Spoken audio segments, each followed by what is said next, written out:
و دعوے، ہر خط یہی کہہ رہا تھا کہ اے ابن رسول آئیے، ہم آپ کے ساتھ ہیں، کوفہ آپ کا منتظر ہے، ہم اپنی جانیں آپ پر قربان کر دیں گے۔ اب حضرت مسلم کی طرف سے بھی رپورٹ آ چکی تھی، سو ظاہری حالات یہی بتا رہے تھے کہ کوفہ کے لوگ امام حسین رضی اللہ تعالیٰ عنہ کی سپورٹ کے لیے تیار ہیں۔ بظاہر نہ کسی جنگ کے آثار تھے، نہ کسی بڑے دھوکے کا احساس، لیکن ان سب کے باوجود دلوں میں عجیب اضطراب تھا۔ صاحب بصیرت لوگ آنے والے طوفان کو محسوس کر چکے تھے، یہی وجہ ہے کہ وہ امام علی مقام رضی اللہ تعالیٰ عنہ کو کوفہ نہ جانے کا ہی مشورہ دے رہے تھے۔ آخری وقت تک رفقا کی یہی کوشش رہی کہ آپ رضی اللہ تعالیٰ عنہ مکہ مکرمہ سے تشریف نہ لے جائیں، لیکن قدرت کو جو منظور ہو وہ ہو کر ہی رہتا ہے۔ آپ نے کربلا جانا ہی تھا اور کربلا کو تاریخ کا حصہ بننا ہی تھا، کیونکہ کربلا صرف ایک جنگ نہیں تھی، یہ رہتی دنیا تک حق و باطل کے فرق کو واضح کرنے کا ایک خدائی فیصلہ تھا۔ بہرحال ناظرین، امام علی مقام امام حسین رضی اللہ تعالیٰ عنہ نے وفادار ساتھیوں اور اہل بیت کے ساتھ کوفہ کی طرف سفر کا ارادہ فرمایا۔ روانگی سے پہلے کا منظر تاریخ کا نہایت دردناک منظر تھا۔ مسجد الحرام تشریف لاتے ہیں، بیت اللہ کا طواف فرماتے ہیں، پھر خانہ کعبہ سے لپٹ جاتے ہیں۔ آنکھوں سے آنسو جاری ہو جاتے ہیں۔ آنسو جاری ہوتے بھی کیسے نہ، کیونکہ یہ آپ کی زندگی کا آخری طواف تھا، کعبے کی آخری زیارت، حرم کی آخری حاضری۔ اس کے بعد یہ قافلہ کوفہ کی طرف چل دیتا ہے۔ ناظرین، جو لوگ یہ منظر دیکھ رہے تھے ان کے دل غم سے پھٹے جا رہے تھے، کیونکہ وہ امام کی شہادت کی خبریں بہت پہلے سے سنتے آ رہے تھے۔ خیر، قافلہ مکے سے روانہ ہو جاتا ہے۔ دوران سفر راستے میں امام علی مقام کو مختلف لوگ ملتے ہیں جو اہل کوفہ کے بدلتے ہوئے حالات سے آپ کو آگاہ کرتے ہیں۔ ذات عرق کے مقام پر بشیر ابن غالب اسدی ملے جو کوفہ سے آ رہے تھے۔ امام علی مقام رضی اللہ تعالیٰ عنہ نے ان سے اہل عراق کے حالات دریافت فرمائے تو انہوں نے نہایت درد بھرے انداز میں عرض کیا، لوگوں کے دل آپ کے ساتھ ہیں مگر ان کی تلواریں یزید کے ساتھ ہیں۔ ناظرین، یہ صرف ایک جملہ نہیں تھا، یہ آنے والے سانحہ کربلا کی مکمل تصویر تھی۔ اور پھر اس طرح کی گفتگو آپ رضی اللہ تعالیٰ عنہ کی عرب کے مشہور شاعر فرزدق سے بھی ہوئی۔ پھر عبداللہ بن مطیع ملے، انہوں نے عرض کیا، ابن رسول کوفہ نہ جائیے، وہاں کے حالات اچھے نہیں ہیں۔ لیکن امام علی مقام رضی اللہ تعالیٰ عنہ نے نہایت اطمینان کے ساتھ قرآن پاک کی ایک آیت مبارکہ تلاوت فرمائی، جس کا ترجمہ ہے، ہمیں وہی مصیبت پہنچ سکتی ہے جو اللہ پاک نے ہمارے لیے مقرر فرما دی۔ خیر ناظرین، کوفہ کی جانب سفر جاری رہا اور پھر آخر وہ لمحہ آ گیا جس نے پورے قافلے کو ہلا کر رکھ دیا۔ وہ موقع تھا جب حضرت مسلم بن عقیل رضی اللہ تعالیٰ عنہ کی شہادت کی خبر پہنچی۔ اس خبر کے بعد کوفیوں کی بے وفائی اب کھل کر سامنے آ چکی تھی۔ جنہوں نے خطوط لکھے تھے وہی لوگ خاموش ہو گئے تھے، جنہوں نے ساتھ دینے کے وعدے کیے تھے وہی تماشائی بن چکے تھے۔ ناظرین، یہ وہ مقام تھا جب قافلے والوں میں اختلاف رائے ہو گیا کہ کوفہ جایا جائے یا نہ جایا جائے۔ روایت میں آتا ہے کہ ایک موقع پر امام علی مقام رضی اللہ تعالیٰ عنہ نے بھی واپسی کا ارادہ فرما لیا، لیکن پھر مشوروں کے بعد یہی طے پایا کہ سفر جاری رکھا جائے اور واپسی کا خیال سب اپنے ذہنوں سے نکال دیں۔ چنانچہ قافلہ آگے بڑھا، یہاں تک کہ کوفہ سے 2 منزل پہلے آپ کو حر بن یزید ملا، جو اکیلا نہیں تھا، اس کے ساتھ ابن زیاد کے 1000 سپاہی تھے جو کہ ہتھیاروں سے لیس تھے۔ حر نے حضرت امام رضی اللہ تعالیٰ سے عرض کی کہ مجھے ابن زیاد نے آپ کی طرف بھیجا ہے اور حکم دیا ہے کہ آپ کو اس کے پاس لے چلوں۔ حر نے یہ ظاہر کیا کہ وہ مجبور ہو کر آیا ہے اور اس کو آپ کی خدمت میں جرت کرنا بالکل پسند نہیں ہے۔ حضرت امام رضی اللہ تعالیٰ نے حر سے فرمایا کہ میں شہر میں اپنی مرضی سے نہیں آیا، بلکہ مجھے بلانے کے لیے کوفہ والوں کے کافی پیغامات آئے ہیں۔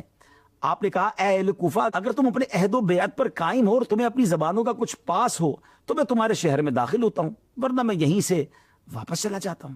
حر نے قسم کھا کر کہا، ہمیں اس بارے میں کچھ نہیں پتا کہ آپ کے پاس خط اور قاصد بھیجے گئے، اور آپ کی صورتحال یہ ہے کہ میں نہ آپ کو چھوڑ سکتا ہوں اور نہ واپس جانے دے سکتا۔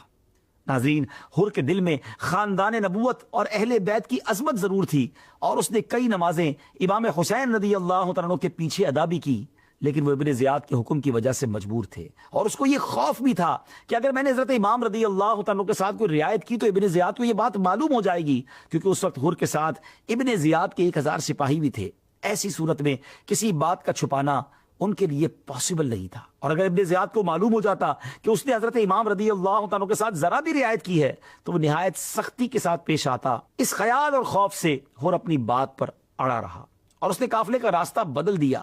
اب قافلہ کوفہ نہیں جا رہا تھا، اب قافلہ تاریخ کی ایک عظیم امتحان گاہ کی طرف بڑھ رہا تھا۔ یہ 2 محرم 61 ہجری کا دن تھا جب امام حسین رضی اللہ تعالیٰ عنہ ایک میدان میں پہنچے۔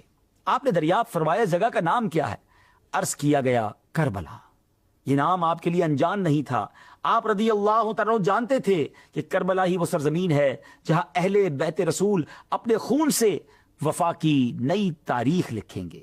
روایت میں آتا ہے کہ انہی دنوں امام علی مقام امام حسین رضی اللہ عنہ کو اپنے نانا جان پیارے آقا علیہ الصلوۃ والسلام کی زیارت نصیب ہوئی اور نبی پاک نے امام علی مقام کو شہادت کی خبر دی۔ ناظرین، اب ایک طرف نواسہ رسول کا مختصر سا قافلہ تھا، چند خیمے، چند وفادار ساتھی، ننھے بچے، پردہ نشین خواتین، اور دوسری طرف ہزاروں کا لشکر تھا، تیروں، نیزوں، تلواروں اور گھوڑوں سے لیس لشکر۔ دریائے فرات قریب تھا، پانی موجے مار رہا تھا، لیکن اہل بیت کے خیموں تک پانی پہنچنے کی اجازت نہ تھی۔ ننھے بچے پیاس سے بلک رہے تھے، خیموں میں اضطراب تھا، گرم ریت، تیز دھوپ اور دشمن کا محاصرہ ہر لمحہ سخت ہوتا جا رہا تھا۔ اسی دوران ابن زیاد کا خط امام حسین کے پاس پہنچا جس میں یزید کی بیعت کا مطالبہ کیا گیا تھا۔ آپ رضی اللہ تعالیٰ عنہ نے وہ خط پڑھا تو ان بے حیائیوں کی اس جرت پر آپ کو بڑی حیرت ہوئی، اسی لیے آپ نے فرمایا کہ میرے پاس اس کا کچھ جواب نہیں ہے۔ ناظرین، یہ الفاظ صرف انکار نہیں تھے بلکہ قیامت تک باطل کے سامنے حق کی آواز تھے۔ ابن زیاد یہ جواب سن کر آگ بگولا ہو گیا اور اس نے مزید فوجیں طلب کر لی اور عمر بن سعد کو لشکر کا سپہ سالار مقرر کر دیا۔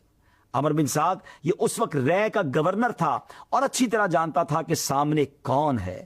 وہ جانتا تھا کہ امام حسین کوئی عام انسان نہیں ہے، یہ رسول اللہ علیہ الصلوۃ والسلام کے نواسے ہیں، فاطمہ الزہرا رضی اللہ تعالیٰ عنہ کے لخت جگر ہیں، جنتی نوجوانوں کے سردار ہیں۔